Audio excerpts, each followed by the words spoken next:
Chapter 5. The Law of Direction. Life doesn't move because you push harder. It moves because you aim better. Energy follows direction, and goals give that energy a map. Most people drift, not because they're lazy, but because they don't know where they're going. They wake up each day reacting to whatever happens, instead of designing what happens next. It's like trying to drive across a country without a destination.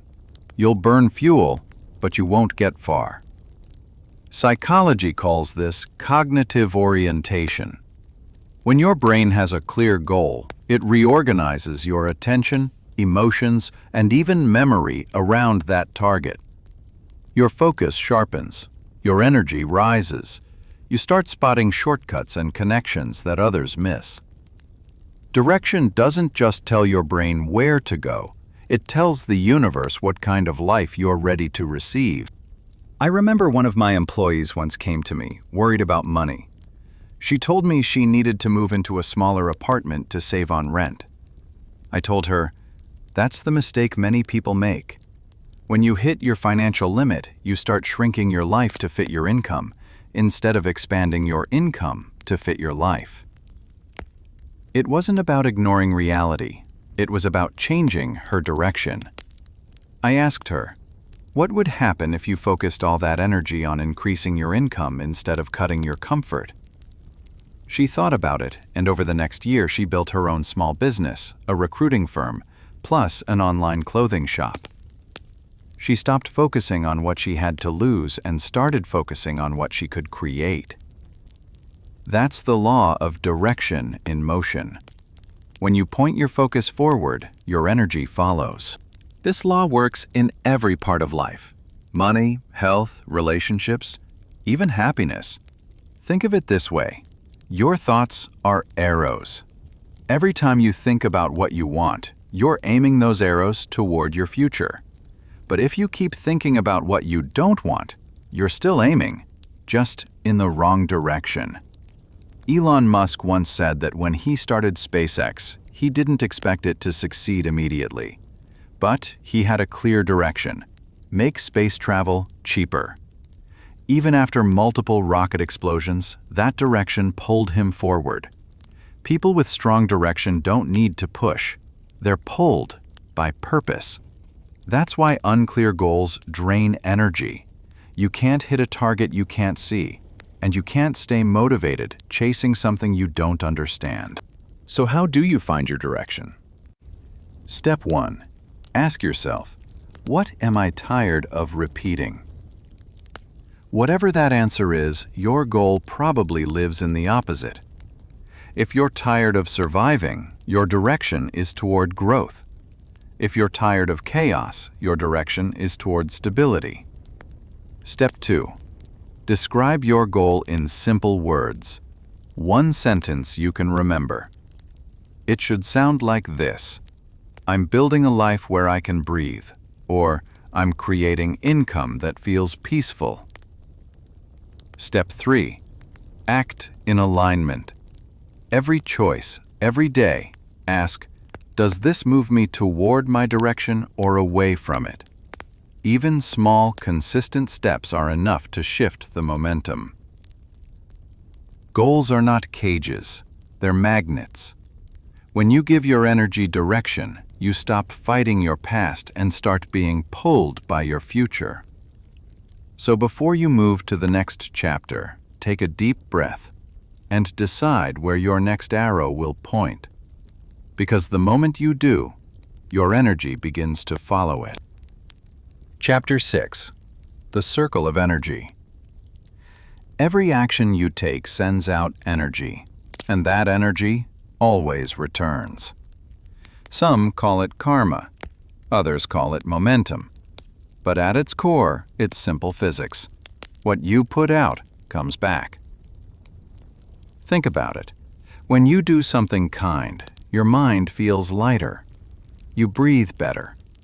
That emotional shift changes how you speak, how you walk, how people respond.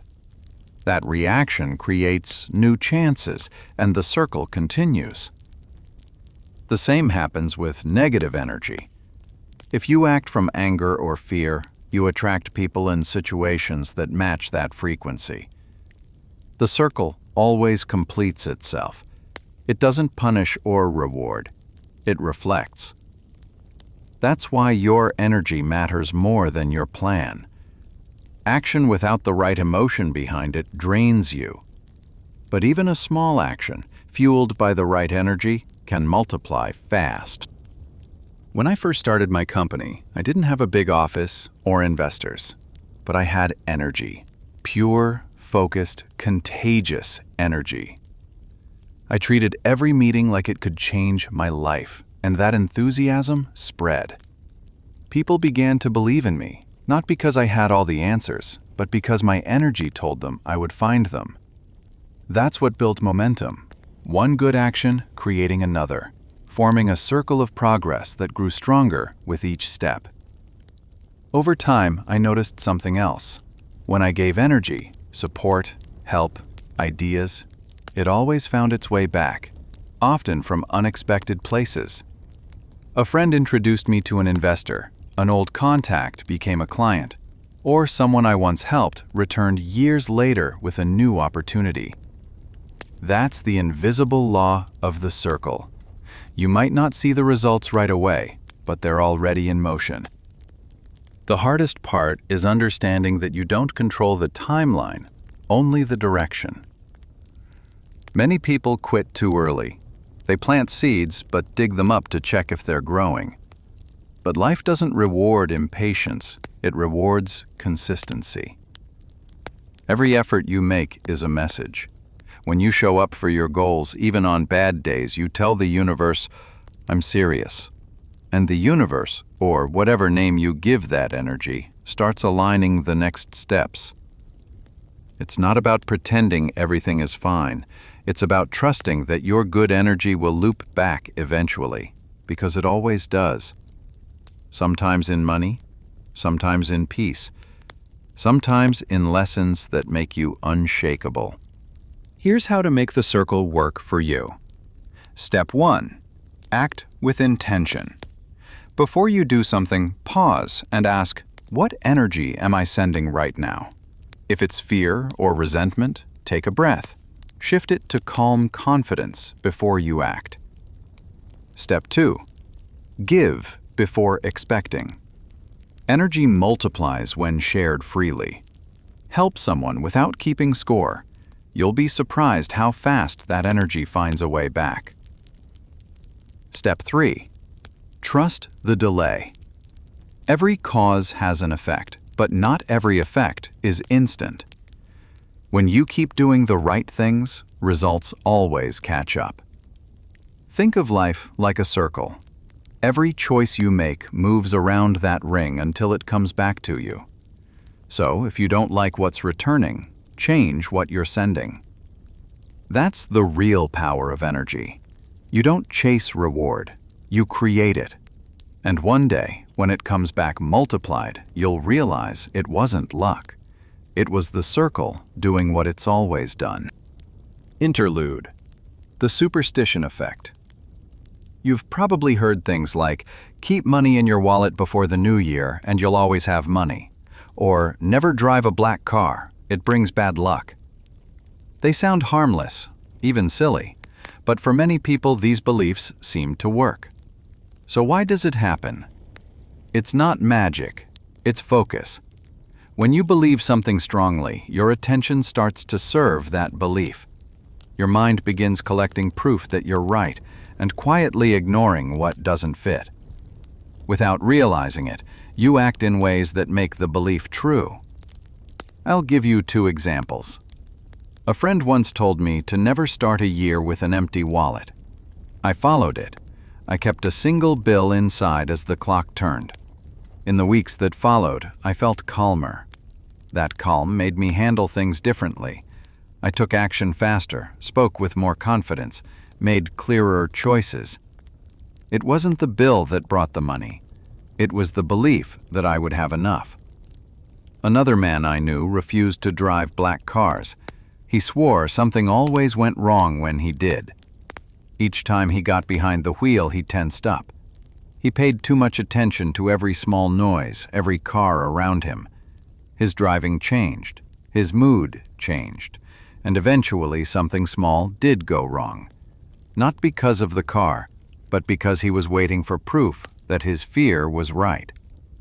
This is how the mind works. When you believe something deeply, your brain starts scanning the world to match that belief. It's called selective attention. You notice what confirms your expectations. It's also why placebos work in medicine, and why believing in a lucky charm can make people perform better. The object itself does nothing. The confidence it gives you changes your behavior. Your mind doesn't argue with your beliefs. It follows them. That's why people who believe they're unlucky keep noticing proof of it. And people who believe good things happen to them somehow keep finding them. Both are right, because both are programming their own focus. So what can you do with this? Step 1. Notice your superstition. Maybe it's about luck, money, timing, or certain days. Write it down clearly. Step 2. Ask what it gives you. Does it make you calm and confident, or tense and afraid? If it steadies you, it might be helping through focus. If it scares you, it's running your energy in the wrong direction. Step 3. Keep the meaning, not the myth. You can keep the wallet ritual if it reminds you to think in abundance, but remove the fear that something bad will happen if you don't. Replace "I'll have bad luck" with "I'm prepared and aware." Replace "black cars are dangerous" with "I drive calm and focused." Step 4. Give your mind new evidence. Each time something good happens, say it out loud. You're teaching your brain what to notice. The truth is, your mind doesn't care if a story is ancient or scientific. It only cares if you believe it. Belief creates focus. Focus changes perception. Perception shapes your world. So keep the rituals that strengthen you and release the ones that chain you. They were never about luck anyway. They were about energy, attention, and expectation. The three things that quietly write every outcome. The superstition isn't in the world. It's in how you look at it. And once you see that, you can turn every belief, even the old ones, into something that works for you instead of against you. Chapter 7. The Misunderstood Secret. Years ago, a book called The Secret took the world by storm. It said that what you think about, you attract. Millions of people believed it, and many tried it, writing affirmations, visualizing wealth, repeating positive thoughts. But for a lot of them, nothing happened. They felt like they failed. They said, "I believed so hard, but life didn't change." The truth is, The Secret was only half the truth. It showed people the power of the mind, but not how the mind actually works. You don't attract what you think about. You attract what your brain believes is already true. Your subconscious doesn't listen to wishful words. It listens to emotional proof. That's why simply saying "I'm rich" or "I'm successful" doesn't work.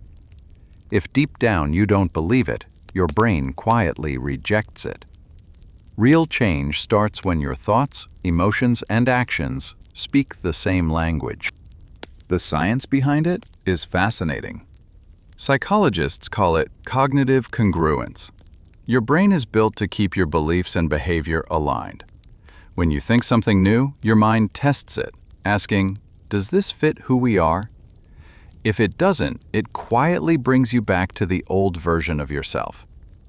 That's why people who try positive thinking for a week give up. They're trying to grow new thoughts on top of old soil. You can't plant new seeds until you remove the weeds. The real secret isn't to believe and wait. It's to believe and act. To live in a way that proves to your brain that the new belief is safe and real. That's when the subconscious joins the mission. That's how the law of attraction becomes the law of momentum. Your focus attracts ideas, your actions prove them possible, and your brain starts working to make them permanent. Let me tell you what I've seen in real life. I've met people who spent years visualizing success, waiting for a miracle, and it never came. And I've met others who used those same ideas but added work, consistency, and faith in themselves, and their lives changed. I remember one friend who wanted to start a business but kept saying, "When I have money, I'll begin." So she waited. Then I told her, that's not how belief works. You start with what you have, and the rest appears after you move. She began selling small items online from home. Months later, she had her own shop. That's the real secret. The universe doesn't respond to waiting. It responds to alignment. When your thoughts, emotions, and actions all move in the same direction, the world moves with you. So, how do you use this new understanding? Step 1. Stop thinking about your dream. Start thinking from it. Ask, if I already had this, how would I think, feel, and act today? Then, start living a small piece of that answer every day. Step 2. Create emotional proof. When you take action, even small ones, your brain starts believing the new story is real. That's how you reprogram it, not with repetition alone, but with real evidence. Step 3. Stay patient with the delay. Seeds take time to grow. You can't see the roots forming, but they're there. Keep showing up. Keep aligning what you think, feel, and do.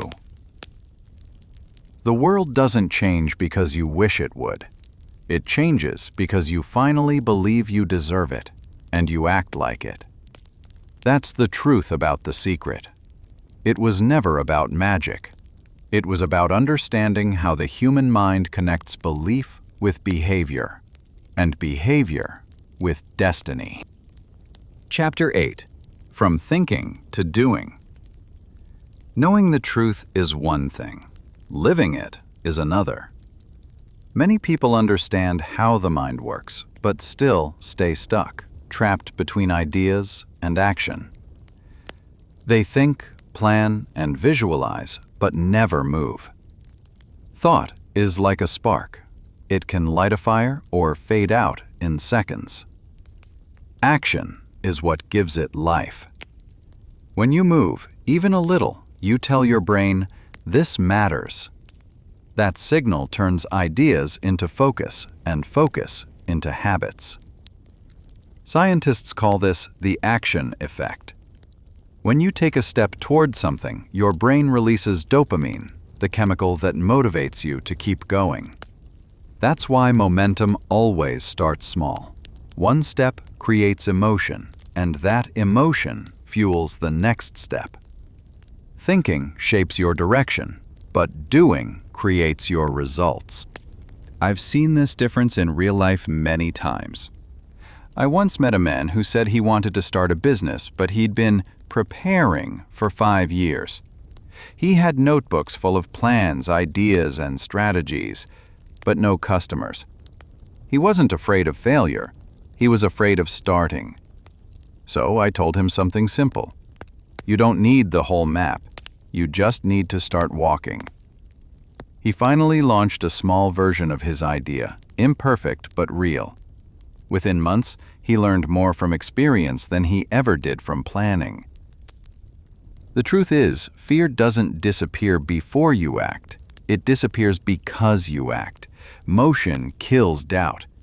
You can't think your way into confidence. You earn it through movement. That's why the smallest step is always worth more than the biggest plan. The problem today is that information became comfort. People read motivational quotes, watch success videos, and feel inspired. But inspiration fades fast without motion. The mind tricks you into feeling progress even when nothing's changing. That's how dreams die quietly, from overthinking, not from failure. Real transformation begins when you bridge the gap between knowing and doing. When your thoughts and your behavior finally agree.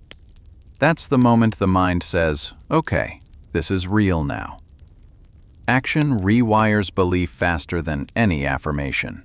Because every time you act, you prove your new identity true. Not just in your mind, but in the physical world. That's how confidence is built. By keeping promises to yourself, one small action at a time. So here's the formula. Step 1. Make your first step easy enough to do today. If it's too big, you'll wait for courage that never comes. Small steps create trust between you and your future. Step 2. Attach emotion to the action. When you take a step, feel what it means. Pride, excitement, relief. That emotion tells your brain this is important, locking it into memory. Step 3. Track progress, not perfection. Success isn't about how far you've gone. It's about not stopping. Life rewards motion. The longer you sit still, the heavier things feel. But the moment you move, the world begins to move with you. So, before you close this chapter, take one small action, right now, that moves you closer to your vision. Don't wait for the perfect time. That is the secret. Because every big change starts when thought finally becomes motion.